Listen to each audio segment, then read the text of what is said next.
Due to the sensitive nature of today's content, listener discretion is advised. My name is Bert, and this is the Still Life Podcast. Welcome back to another episode of the Still Life Podcast. As always, I'm your host, Bert. Today we're going to talk about a pretty sensitive subject, and it's actually a subject that made me want to start this podcast in the first place. I didn't feel like it would be appropriate to start my podcast doing the first episode about this, but it's been on my heart a lot lately, and I've been talking to a lot of close friends about this subject, this topic. It gets me very fired up, and I felt like today was the day to talk about this with everybody, and that's suicide. It's never something that's easy to talk about, and it's not something that a lot of people are upfront or candid with talking about, but it's a conversation I really feel like that needs to be had more often than not. Now, today's episode is completely unscripted. I am speaking from my own experiences and really from the heart. At the end of the day, suicide is something that affects all of us, either firsthand or secondhand. We've all been affected by it at some point in our life. There are many stigmas surrounding suicide, suicidal thoughts, depression, and those who have attempted to or have committed the act of suicide. And really, like I said, this was a topic that made me want to start doing my podcast.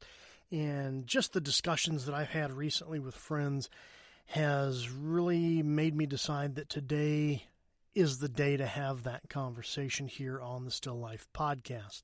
Speaking from my own experiences, I have been primarily and secondarily impacted by suicide. Of course, in the secondary sense, I have known many people, had several friends that have taken their own lives. Some of them, it was within days of me having communication with them. Some of them, it was people I hadn't talked to in years. But at any rate, you always hate to hear that someone has chosen to take their own life. Now, from a primary standpoint, I've been on that other side. And while I'm still here to talk about it, I've come very close to ending my own life.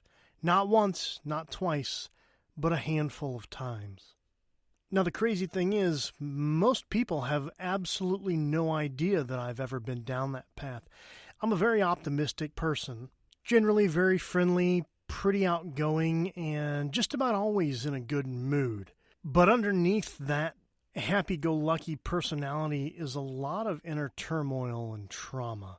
I've dealt with depression for a long time, as well as PTSD, as well as recognizing, criticizing, and judging my own flaws. Now, generally for me, when I've gotten into those really dark pits, I tend to isolate myself and my thoughts. And what happens is I create an echo chamber for myself. And all my doubts, perceived flaws, and personal judgment just continue to bounce around in my head, and they get louder and louder and louder and louder until ultimately I believe the best thing that I can do is to vanish, to cease to exist. And it's not even for my own selfish reasons. That's the other thing that there's a huge misconception about. You know, there's a stigma around suicide. Oh, it's such a selfish thing to do. People that take their own lives are so selfish. When in reality, a lot of times, it's the exact opposite of that. Again, when it comes to me, and I've been down that path, I don't want to cause anyone else pain or discomfort or be a burden to anyone else. I don't want my kids to grow up seeing me in physically, mentally, or emotionally, because in my own mind, I've not only been a failure as a son, as a partner, but also as a parent. And so when I get into these places, I'm thinking about everyone else, really, and not myself. If I'm not here, everybody else can move on without having to worry about my mess. So is that selfish of me to want my friends, my family, my children to grow up in a stable environment, physically, mentally, and emotionally, because I feel like I can't be that when I'm in those dark places? Tell me how selfish that really is. because I don't think it is at all. Yet here we sit judging people who have either contemplated, attempted to, or have successfully taken their own lives. Oh, that person was so selfish, and we couldn't be further from the truth. And also, when people get depressed or when they get down and they get into those places, that's oftentimes the terminology that's used. Oh, you don't want to take your own life. That's selfish. That's the last thing those people need to hear. And it makes me so angry because, again, most of the time, they're not thinking about themselves in that. They're thinking about everyone else. So really, we need to stop using that terminology when we talk to people who have been in that place or are currently in that place. Because let me tell you, it's not selfish. Now, moving on from there, let's talk a little bit about the root of these things. Now, I'm no expert, I'm no professional. I can only speak from my experiences, what I know, and what I've experienced and learned over the course of 39 years of life. It's been my experience that the greatest generation was, in fact, the greatest generation for a lot of great reasons, but they were also the greatest at concealing what they were going through mentally and emotionally. As men, there was this belief that any emotional or mental trauma or instability was a sign of weakness. So you didn't show emotion, you didn't talk about being stressed or depressed or any of these things that you were going through. Rather, you just buried it all on the inside and turned to alcohol or spousal or child abuse because you weren't dealing with these issues.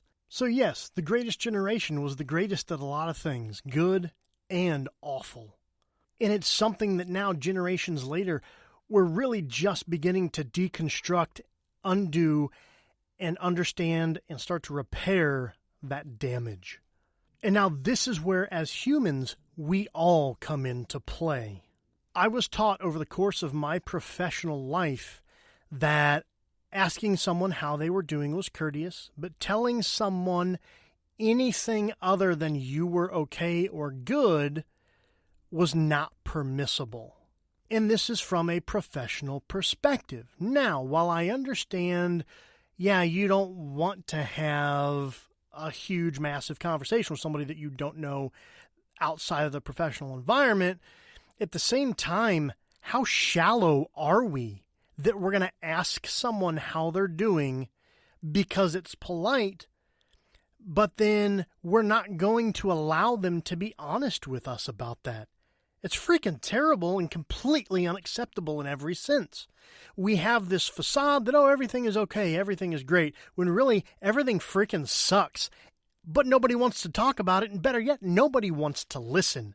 And that's where we as individuals have to change. If you don't want to know how somebody's doing, don't freaking ask.